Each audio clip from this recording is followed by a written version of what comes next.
السلام علیکم ورحمۃ اللہ وبرکاتہ۔ آج ہم سورہ بنی اسرائیل کی آیت نمبر 85 سے شروع کریں گے۔ اعوذ باللہ السمیع العلیم من الشیطان الرجیم، بسم اللہ الرحمن الرحیم۔ وَيَسْأَلُونَكَ عَنِ الرُّوحِ، اور وہ سوال کرتے ہیں آپ سے روح کے بارے میں۔ قُلِ الرُّوحُ مِنْ أَمْرِ رَبِّي، کہہ دیجئے روح میرے رب کا حکم ہے۔ وَمَا أُوتِيتُم مِّنَ الْعِلْمِ إِلَّا قَلِيلًا، اور تم نہیں دیے گئے علم مگر بہت تھوڑا۔ اس آیت کی دو تفسیریں کی جاتی ہیں۔ ایک تفسیر اس کی یہ ہے کہ مشرکین مکہ نے آپ سے یہ سوال کیا تھا کہ روح یعنی جبریل علیہ السلام کیا چیز ہیں، اور ان کا آنا اور ان کا آپ تک وحی پہنچانا اور پھر آپ کا اس کو یاد کرنا، یہ اس کی سب کی کیفیت و ماہیت کیا ہے۔ تو اللہ تعالیٰ نے یہ فرمایا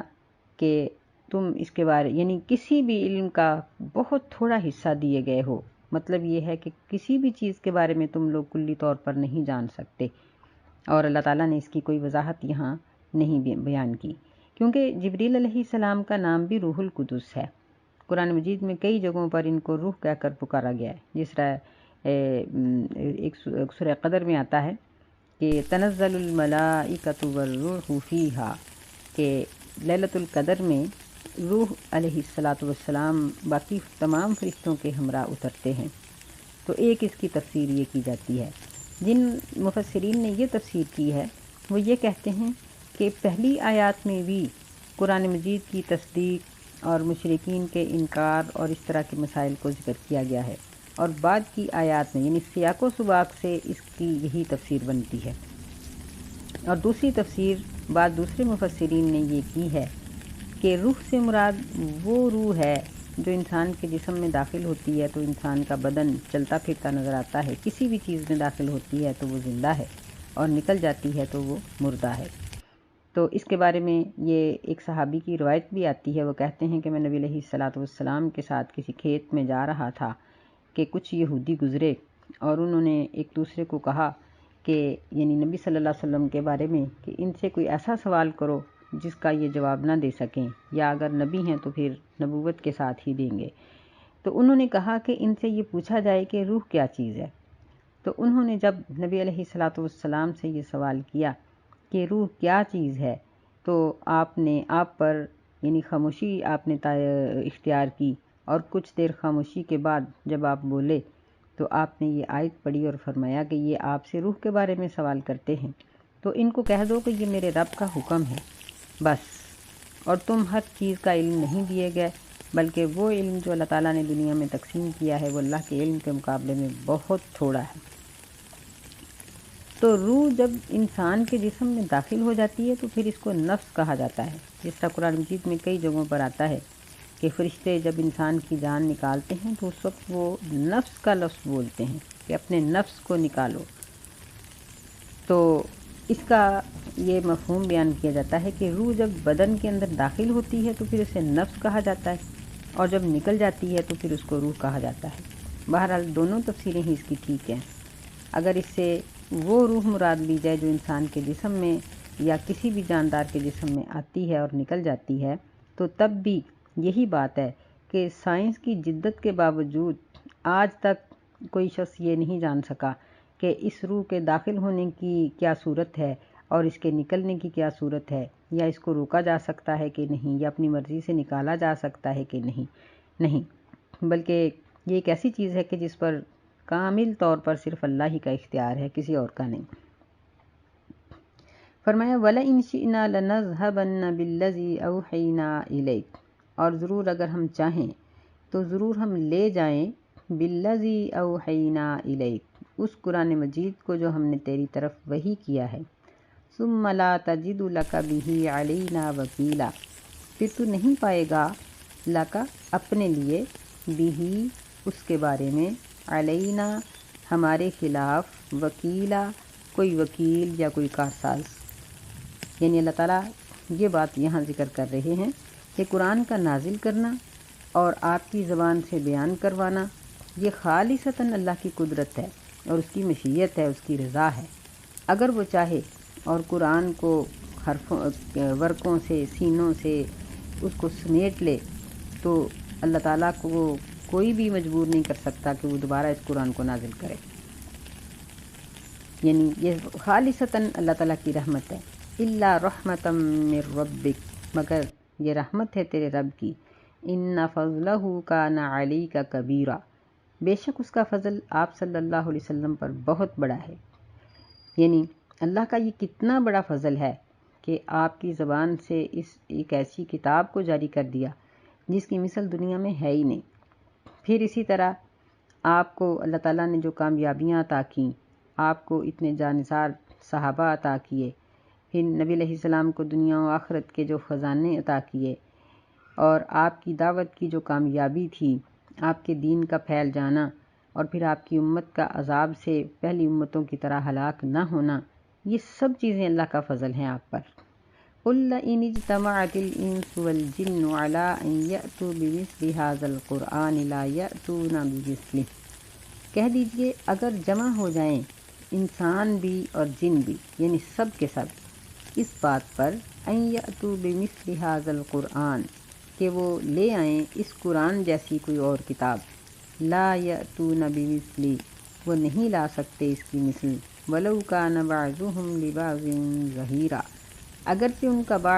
بعض کے لیے مددگار ہی کیوں نہ ہو۔ یعنی اللہ تعالیٰ نے مشرکین مکہ کو کئی بار چیلنج کیا۔ پہلے اللہ نے فرمایا کہ اس جیسی کتاب بنا کے لے آؤ، وہ نہ لا سکے۔ پھر اللہ تعالیٰ نے فرمایا کہ 10 صورتیں لے آؤ،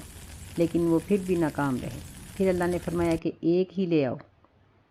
لیکن وہ ایسا بھی نہ کر سکے۔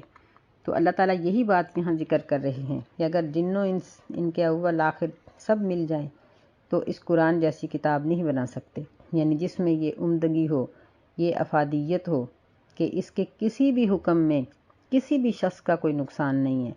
بلکہ ہر حکم انسان کی صحت کے لیے، اس کی جسم کے لیے، اس کی دنیا کے لیے، اس کے معاشرے کے لیے، اس کی آخرت کے لیے فائدہ ہی فائدہ ہے۔ اور اس کی دلیل وہ تمام ممالک ہیں جہاں 100% اسلامی قوانین نافذ ہوئے یا ہیں، یا کوئی ایسا شخص جو اپنے اوپر اسلام کے قانون نافذ کرتا ہے تو وہ دیکھتا ہے کہ اس کے فوائد کیا ہیں۔ وَلَقَدْ صَرَّفْنَا لِلنَّاسِ فِي هَٰذَا الْقُرْآنِ مِن كُلِّ مَثَلٍ، اور البتہ تحقیق ہم نے پھیر پھیر کر بیان کیے لوگوں کے لیے اس قرآن میں ہر قسم کے نمونے، ہر قسم کی مثال۔ صرفنا کا معنی ایک تو یہی کہ انداز بدل بدل کے، کبھی پیار کا، کبھی ڈانٹ کا انداز، کبھی لالچ دینے کا، کبھی انعام کی خوشی میں۔ اور ایک صرفنا کا معنی یہ ہے کہ یعنی زندگی کے ہر شعبے کے متعلقہ مسائل اللہ تعالیٰ نے اس قرآن مجید میں بیان کر دیے۔ فَأَبَىٰ أَكْثَرُ النَّاسِ إِلَّا كُفُورًا، بس لوگوں نے انکار کر دیا، لوگوں میں سے اکثر نے انکار کر دیا۔ فَأَبَىٰ أَكْثَرُ النَّاسِ، لوگوں کی اکثریت نے انکار کر دیا، إِلَّا كُفُورًا، مگر کفر ہی کر ڈالا۔ یعنی وہ انکار اس حد تک تھا کہ کفر ہی ہو گیا، یعنی انہوں نے اپنا فائدہ نہیں دیکھا۔ اور یہ وہی بادشاہت تھی، وہی چودراہٹ تھی جس کو بچانے کے لیے مشرکین مکہ یا یہودی یا مدینے کے جو منافق تھے وہ آپ کی مخالفت کرتے تھے۔ حالانکہ جن لوگوں نے نبی صلی اللہ علیہ وسلم کا دامن پکڑا وہ غلام تھے تو شہروں کے امیر بن گئے، گورنر بن گئے، خلیفہ بن گئے، خلیفۃ المسلمین بن گئے، دولت کے انبار ان کے پاس لگ گئے۔ یعنی وہ چیزیں جن کی خاطر ان منکرین نے انکار کیا، اس سے کئی گنا زیادہ اللہ تعالیٰ نے اقرار کرنے والوں کو عطا کر دیا۔ وَقَالُوا لَن نُّؤْمِنَ لَكَ حَتَّىٰ تَفْجُرَ لَنَا مِنَ الْأَرْضِ يَنبُوعًا، اور انہوں نے کہا، یعنی مشرکین مکہ نے، لن نؤمنا، ہرگز ایمان نہیں لائیں گے ہم تجھ پر، یہاں تک کہ تفجرا، بہائے تو ہمارے لیے زمین میں، ینبوعا، ایک چشمہ، یعنی ایک ابلتا ہوا چشمہ نکالے جو ہمیشہ جاری رہے اور ہماری اس پر اجارہ داری ہو۔ جب تک ایسا نہیں کرو گے ہم ایمان نہیں لائیں گے، کیونکہ مکہ کی سرزمین بنجر تھی، آج بھی وہاں زمزم کے علاوہ پانی نہیں ہے۔ تو یہ لوگ کہتے تھے کہ پانی کی نہر جاری کر دو تو پھر ہم ایمان لائیں گے۔ یہ یعنی مختلف اوقات میں مختلف قسم کی شرطیں نبی علیہ السلام کے سامنے رکھتے تھے۔ او تکون لک جنت من نخیل وعنب فتفجر الانہار خلالہا تفجیرا، یا تیرے لیے باغ ہو کھجوروں کا اور انگوروں کا، پس تو بہائے نہروں کو اس کے درمیان سے بہانا۔ یہ دوسری شرط تھی کہ اگر ہمارے لیے نہیں کرنا تو اپنا باغ ہو اور اس میں نہریں بہتی ہوں، یہ نشانی دکھاؤ، پھر ہی مان لائیں گے۔ او تسقط السماء کما زعمت علینا کسفا، یا گرا دے تو آسمان کو جس طرح کہ تو گمان کرتا ہے، علینا ہمارے اوپر، کسفن گرا دینا۔ یعنی اللہ تعالیٰ نے ان کو یہ دھمکی لگائی تھی کہ اگر تم باز نہیں آؤ گے، نبی علیہ السلام کی رسالت کو نہیں مانو گے، تو اللہ تمہیں زمین میں دھنسا بھی سکتا ہے اور آسمان سے پتھر بھی برسا سکتا ہے۔ تو وہ کہنے لگے کہ پھر ایسا کر کے دکھا دو۔ یہ ان کی موقع بموقع جو شرائط ان کی تھیں ان میں سے یہ چوتھی شرط ہے۔ او تأتی باللہ والملائکۃ قبیلا، یا لے آئے تو اللہ کو اور فرشتوں کو سامنے۔ یعنی یہ پانچویں شرط تھی جو موقع بموقع یہ نبی علیہ السلام پر عائد کرتے تھے کہ کہنے لگے کہ ہم اللہ کو دیکھیں، فرشتے ہمارے سامنے آئیں تو پھر ہم ایمان لائیں گے۔ تو یہ تو ممکن ہی نہیں، کیونکہ انسان کی آنکھ میں یہ طاقت ہی نہیں کہ وہ اللہ تعالیٰ کی تجلیات کو دیکھ سکے، یا فرشتوں کی یعنی اتنی وہ لطیف مخلوق ہے کہ ان کو دیکھ سکے، کہ ہمیں تو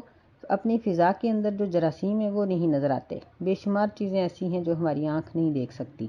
تو فرشتوں کو ہم کیسے دیکھ سکتے ہیں جو بہت ہی لطیف ہیں، کہ انسان سے جن مخفی ہیں لیکن جنوں کو بھی فرشتے نظر نہیں آتے،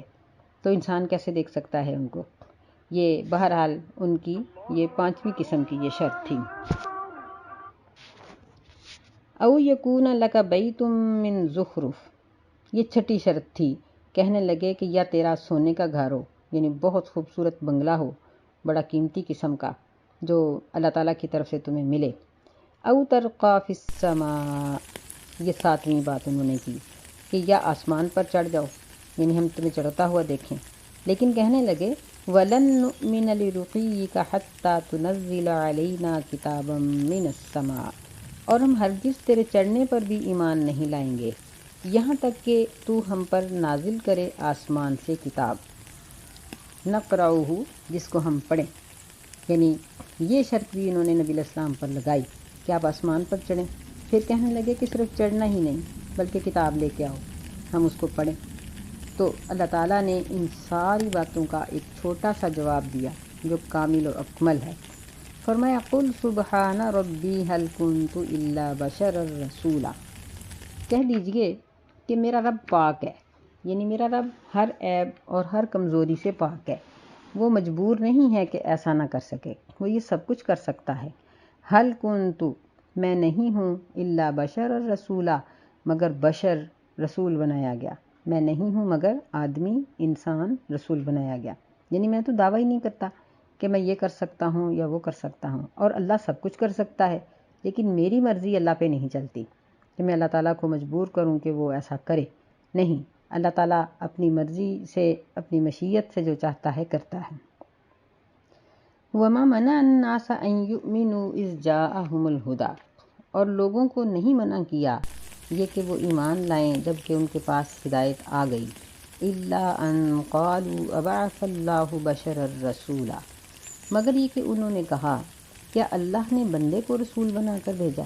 یعنی نبی صلی اللہ علیہ وسلم کے زمانے میں جن لوگوں نے نبی علیہ الصلاۃ والسلام کو پیدا ہوتے دیکھا، پلتے اور بڑھتے ہوئے دیکھا، آپ ان کے بچوں کے ساتھ کھیلے اور ان کے بازاروں میں گلیوں میں چلے پھرے، پھر آپ بالغ ہوئے، جوان ہوئے، تجارت کی، پھر آپ کو نبوت ملی، وہ اس بات پر جھگڑا ڈالتے تھے کہ یہ ایک بشر ہے اور اس کی رسالت کو ہم کیسے مان سکتے ہیں، جبکہ آج کا مسلمان اس بات پر جھگڑتا ہے کہ وہ بشر ہی نہیں۔ اب دیکھیں کہ جنہوں نے اپنی آنکھوں سے دیکھا ہے ان کی گواہی زیادہ بہتر ہے یا 1400 سال بعد آنے والے انسانوں کی گواہی بہتر ہے؟ بات اصل میں یہ ہے کہ جس طرح ساری دھاتیں برابر نہیں ہوتی، ہر چیز دوسری چیز کے برابر نہیں ہوتی، ایک ہی جنس کی چیز ہوتی ہے لیکن ان میں اعلیٰ اور کمتر ہوتی ہیں، اسی طرح انسانوں میں سب سے اعلیٰ اور برتر رسول اللہ صلی اللہ علیہ وسلم کی ذات گرامی ہے، اور آپ کے بعد باقی تمام انبیاء ہیں۔ پھر اسی طرح درجہ بدرجہ تمام لوگ ہیں۔ تو ہم یہ ہرگز نہیں کہہ سکتے کہ نبی صلی اللہ علیہ وسلم عام انسان کے برابر ہیں، نعوذ باللہ، بلکہ ہم یہ کہیں گے کہ آپ سب سے اعلیٰ و برتر ہیں، اللہ تعالیٰ کے بعد آپ کی ہستی سب سے بلندر ہے، لیکن آپ ہیں انسان۔ تو فرمایا کہ یہ اس بات کا جھگڑا ڈالتے ہیں کہ یہ بشر ہے تو ہم اس کی رسالت کو نہیں مانتے۔ ان کو کہہ دیجئے قُل لَوْ كَانَ فِي الْأَرْضِ مَلَائِكَةٌ يَمْشُونَ مُطْمَئِنِّينَ، کہہ دیجئے اگر زمین میں فرشتے ہوتے، یمشون چلتے پھرتے، مطمئنین اطمینان سے رہائش اختیار کرنے والے ہوتے، لَنَزَّلْنَا عَلَيْهِم مِّنَ السَّمَاءِ مَلَكًا رَسُولًا، تو ضرور ہم ان پر آسمان سے فرشتے کو رسول بنا کر نازل کر دیتے۔ یعنی جب زمین پر آبادی فرشتوں کی نہیں ہے، انسانوں کی ہے، تو پھر پیغمبر بھی تو انسان ہی آئے گا، ہدایت دینے والا بھی تو انسان ہی ہوگا، کیونکہ پیغمبر نے ہر کام کر کے دکھانا ہوتا ہے۔ اگر نبی علیہ السلام کی جگہ پر کوئی اور مخلوق ہوتی، کوئی نوری ہوتا، تو وہ جنگ لڑتا یا وہ تکلیفوں پہ صبر کرتا یا ساری ساری رات عبادت کرتا، تو آج ہم لوگ یہ کہتے کہ وہ ہمارا ہم جنسی نہیں تھا، جو ہماری تکلیف ہے وہ اس کی نہیں ہے، جو ہماری ضرورت ہے وہ اس کی نہیں ہے۔ یعنی آپ اسی طرح سمجھ لیں کہ جس طرح آج ایک کام ایک مشین کرتی ہے، اب کرین جتنا بوجھ اٹھاتی ہے ایک عام انسان نہیں اٹھا سکتا، تو جب کوئی کہے گا کہ تم نے یہ بوجھ نہیں اٹھایا لیکن کرین نے اٹھا لیا، تو جواب ہوگا کہ وہ تو مشین ہے، اس نے اٹھا لیا تو کیا ہو گیا۔ تو ایسے ہی ہمارا یہ اعتراض ہوتا کہ یہ تو فرشتہ ہے، اگر اس نے عبادت کر لی ہے تو کیا ہو گیا، ہم انسان ہیں، ہم نہیں کر سکتے۔ اس لیے اللہ تعالیٰ نے انسان کو انسانوں میں نبی بنا کر بھیجا۔ قُلْ كَفَىٰ بِاللَّهِ شَهِيدًا بَيْنِي وَبَيْنَكُمْ، کہہ دیجئے کہ اللہ کی گواہی ہی کافی ہے میرے اور تمہارے درمیان۔ یعنی مشرکین بھی تو اللہ کو سب سے بڑا معبود سمجھتے تھے، تو فرمایا کہ جو سب سے بڑا معبود ہے میرے لیے اس کی گواہی کافی ہے۔ إِنَّهُ كَانَ بِعِبَادِهِ خَبِيرًا بَصِيرًا، بے شک وہ اپنے بندوں کی خبر رکھنے والا، دیکھنے والا ہے، یعنی اس سے کچھ بھی چھپا ہوا نہیں ہے۔ اگر میں اس کی نافرمانی کروں گا یا اپنی مرضی سے کوئی چیزیں دین میں داخل کروں گا تو وہ بھی اللہ سے چھپی ہوئی نہیں ہوں گی۔ وَمَن يَهْدِ اللَّهُ فَهُوَ الْمُهْتَدِ، اور جس کو اللہ تعالیٰ ہدایت دے وہی ہدایت یافتہ ہے۔ یعنی ہم اپنی مرضی سے اپنے آپ کو ہدایت یافتہ نہیں کہہ سکتے کہ میں بہت اچھی ہوں، میں بہت نیک ہوں، نہیں، وہی نیک ہے، وہی ہدایت یافتہ ہے جس کو اللہ کہہ دیتا ہے کہ یہ ہدایت والا ہے۔ وَمَن يُضْلِلْ فَلَن تَجِدَ لَهُمْ أَوْلِيَاءَ مِن دُونِهِ، اور جس کو وہ گمراہ کر دے پس تو ہرگز نہیں پائے گا ان کے لیے کوئی دوست اللہ کے سوا۔ یعنی اگر ایک شخص گمراہی کے راستے پر چل رہا ہے اور اللہ تعالیٰ اس کو گمراہ کہہ دیتے ہیں، یعنی جس طرح ایک نافرمان اسٹوڈنٹ کو اپنے ادارے سے نکال دیا جاتا ہے، اس طرح اگر اللہ تعالیٰ کسی گمراہ شخص کو اسلام کے دائرے سے خارج قرار دے دیتے ہیں تو دنیا میں اس کو کوئی بھی اپنا ہم نوا نہیں ملے گا جو اس کو ہدایت کے دائرے میں داخل کر دے۔ فَلَن تَجِدَ لَهُمْ أَوْلِيَاءَ مِن دُونِهِ، یعنی جو اللہ کی نگاہ میں ٹھکرا دیا جاتا ہے اس کو کوئی نہیں پناہ دے سکتا۔ اللہ تعالیٰ ہمیں محفوظ رکھے، اللہ ہمیں اپنی رحمت کا حقدار رکھے۔ اور اللہ تعالیٰ ان لوگوں کو ہدایت یافتہ قرار دے دیتے ہیں جو اس کے اصول و قوانین کو مانتے ہیں، اور جو نہیں مانتے وہ چاہے جتنا مرضی اپنے آپ کو بہتر سمجھیں، وہ اللہ کے نزدیک یا دنیا میں کہیں بھی وہ بہتر نہیں ہے۔ وَنَحْشُرُهُمْ يَوْمَ الْقِيَامَةِ عَلَى وُجُوهِهِمْ عُمْيًا وَبُكْمًا وَصُمًّا، اور ہم اکٹھا کریں گے ان کو قیامت کے دن ان کے چہروں کے بل اندھے اور گونگے اور بہرے ہونے کی شکل میں۔ یعنی انسان جو بھی نیکی یا گناہ کرتا ہے اس کو اجر یا اس کی جو سزا ملتی ہے وہ اس کام سے مناسبت ضرور رکھتی ہے۔ یعنی اگر کسی شخص نے دنیا میں ہدایت کی بات کو نہیں سنا تو قیامت کے دن وہ بہرا اٹھے گا۔ اگر وہ کسی کو ہدایت کی بات نہیں کہتا، حالانکہ اللہ تعالیٰ نے اس کو قوت گویائی عطا کی ہے، تو وہ قیامت کے دن گونگا ہوگا۔ اسی طرح اگر کوئی ہدایت کا راستہ نہیں دیکھتا تو وہ قیامت کے دن اندھا کر کے اٹھایا جائے گا۔ فرمایا مَأْوَاهُمْ جَهَنَّمُ كُلَّمَا خَبَتْ زِدْنَاهُمْ سَعِيرًا، کہ ان کا ٹھکانہ تو جہنم ہے، کلما خبت جب بھی وہ بجھ جائے گی زدناہم سعیرا ہم ان کو زیادہ کر دیں گے جلنے میں۔ یعنی یہ مکافات عمل ہے